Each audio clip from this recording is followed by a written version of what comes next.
to be clear, we're talking about pitching first contact to new buyers that have never seen your product before, or at least you've never pitched your product to them before. But instead of being a brand new company, now you have some retailers under your belt. And I was curious as to how you guys might change that email now that you have a few retail successes under your belt. I would like kind of modify a bit of the verbiage to like kind of social proof within the retail landscape. As in like saying, you know, we've been selling in retail stores for maybe X number of years. Like we've grown from, you know, like 1 to, I don't know, 30 stores or something like that. Just to give them an idea of you've been around, you've grown, there's proven success, others have kind of bought into your brand as well, just to give them some more comfort, as opposed to if you're brand new, you have no sort of track record with retail, they'd be less likely, yeah, they might be a bit more reserved or cautious about proceeding with you. Well, I think that when you don't have as much retail experience, then of course all you can do really is focus on your product, right?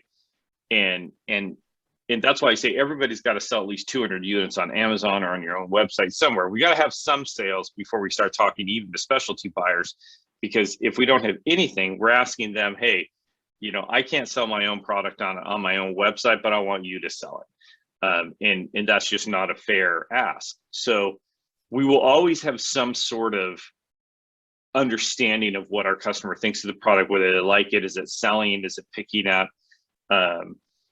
But I guess my thought is, so twofold. One, how do we broach sales, retail sales success, and where in the email do we put it?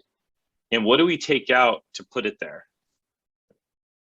So, you know, generally my emails go, you know, kind of a intro line, then who I am and who I'm working for, and then basically a paragraph about my product. And then following that, there'll be some bullet points on the product, you know, why our customers like it. And then there'll generally be a paragraph on, you know, I've attached a buyer deck, and do you want to, you know, I'd love to send you some samples, and then I'll thank them and you kind of close it out. So how do I turn that email into, hey, this isn't our first rodeo? Well, I would mention my other retail stores that I sold to fairly near the beginning, just to keep their interest, because if you don't want to put it at the bottom, because they might not read that far, they don't always take the time. So you want to tell them right up front, hey, I sell at Walmart and Costco, and not only that, every year that they've increased their amount that they buy from me by 10% or 20%, and tell them how much that you've grown. And they'll say, oh, what's this product? I'm interested. Get them right interested. Okay. So put it up near the front. Yeah. Now, because our email, we don't want it to be too long, what do you think it is the thing that we would want to take out to include that part?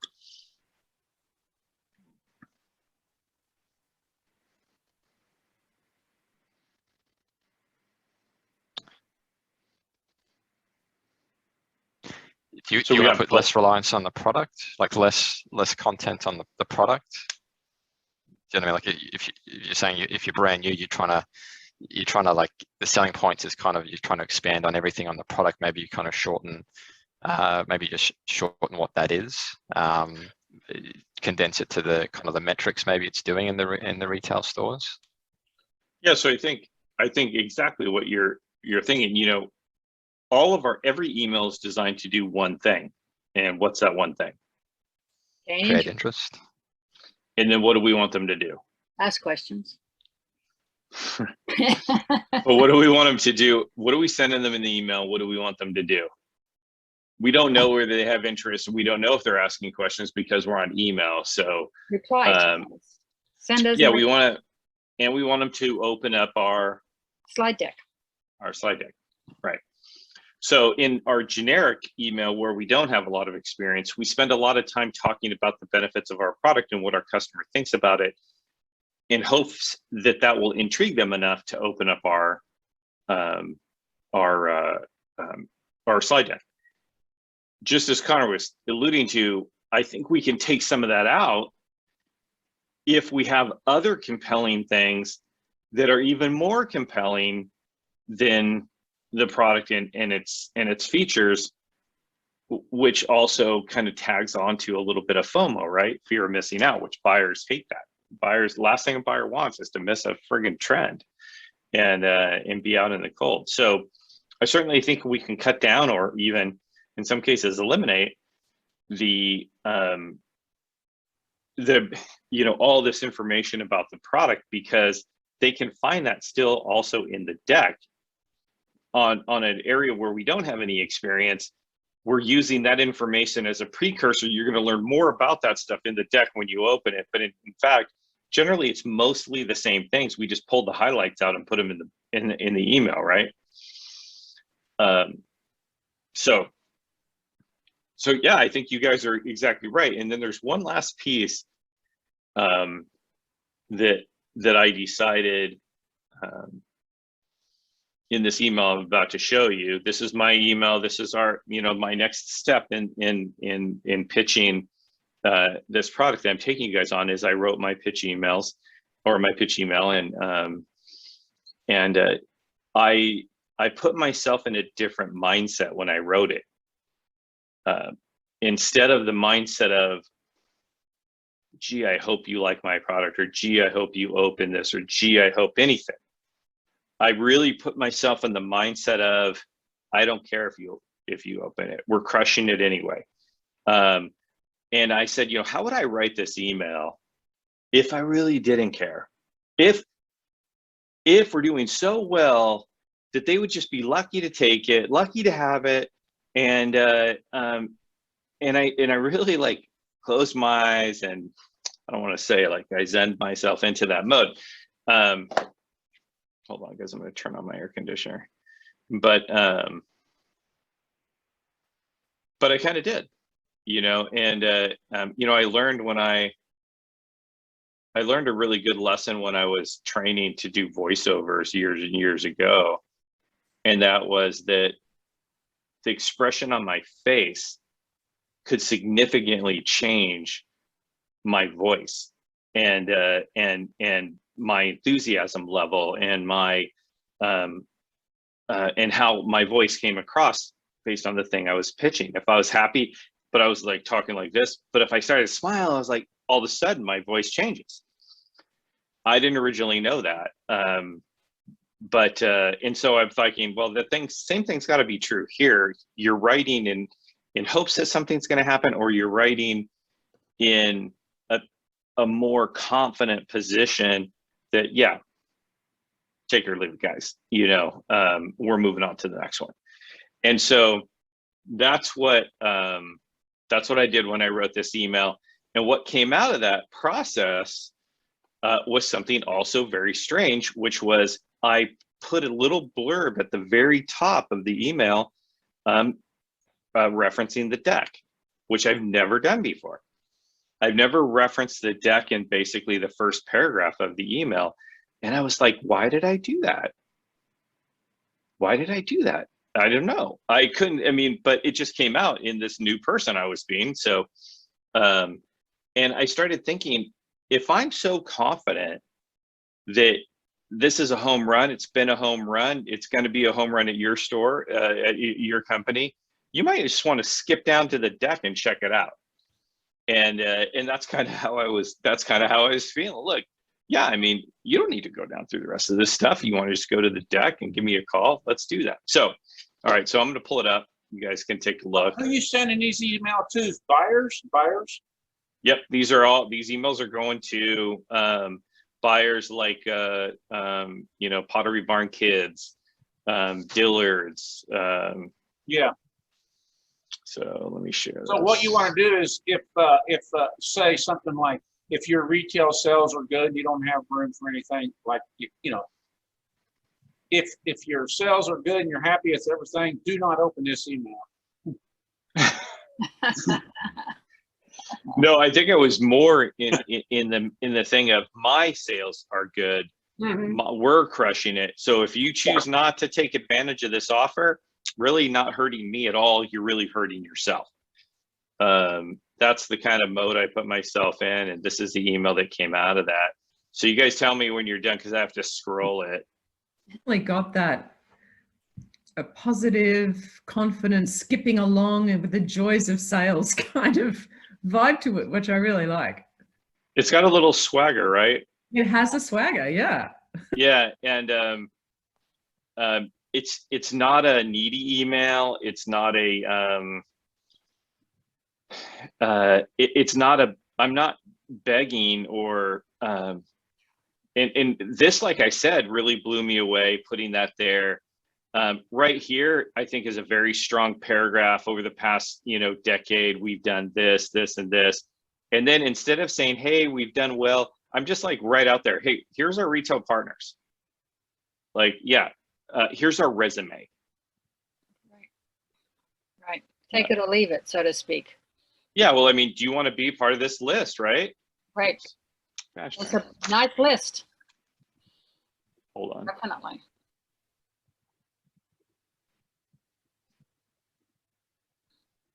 No, it's very cool.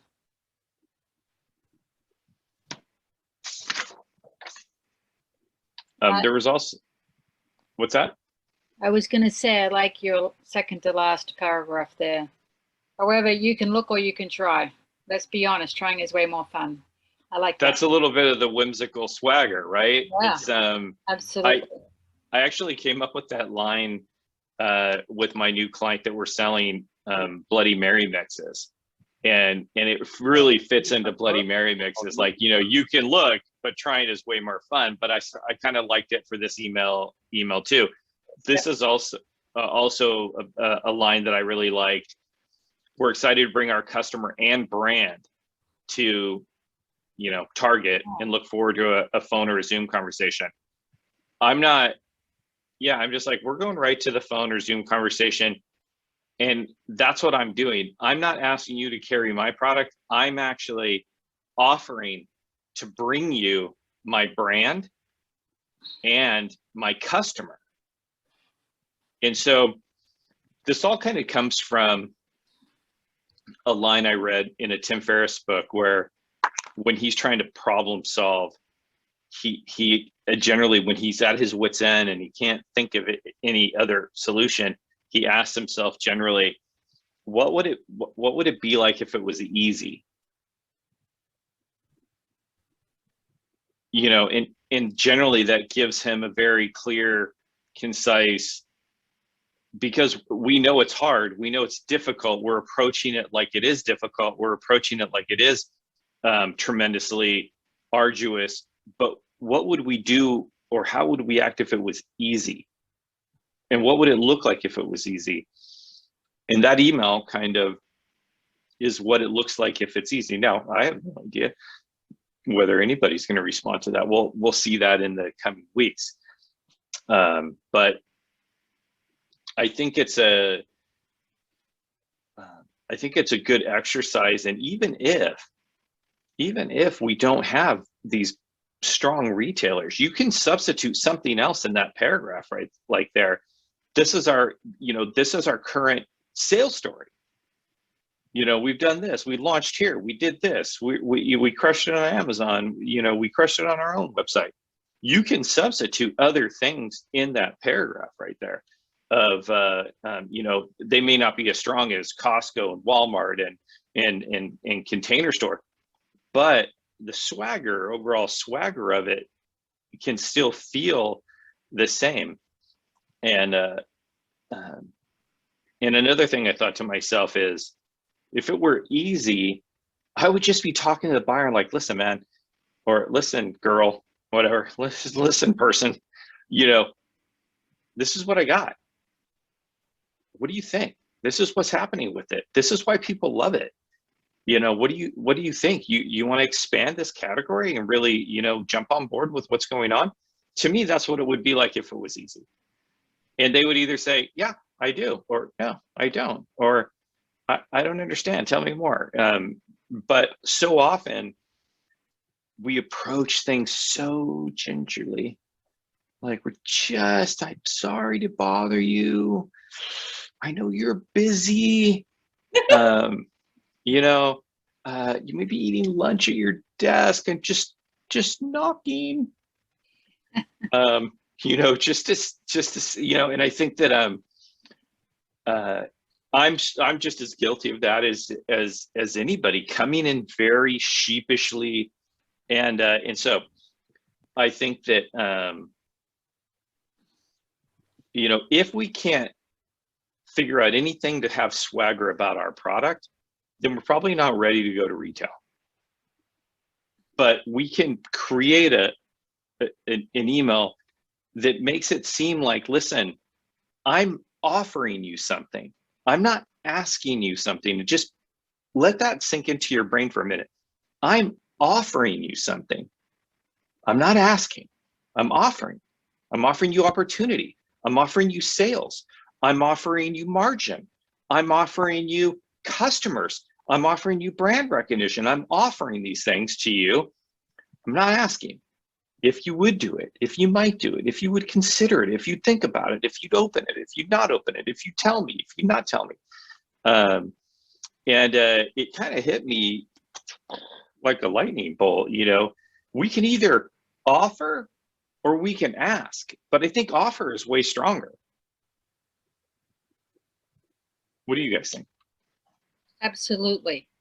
I like that a lot. Yes. Yeah, because you're basically saying, look, the happy bus of sales is already traveling. Do you want to get on? Because we're still traveling. That's right. Yeah, I mean, it's going to be passing you by. You actually better start running, or you're going to miss it. But I guess what I'm also thinking is that even if you don't have this happy bus of sales, you do have a happy bus of something. We have a happy bus of Amazon customers. We have a happy bus of customers from our website. We have a happy bus of satisfied this or satisfied that. What we can put in this, oops, gosh darn it. In this section right here, we have a happy of something going on here. I don't know what it is for you guys, or, you know, maybe this is simply, you know, our current strongest features include boom, boom, boom. You know, I don't know what it is, but I think I'm going to really start to explore more.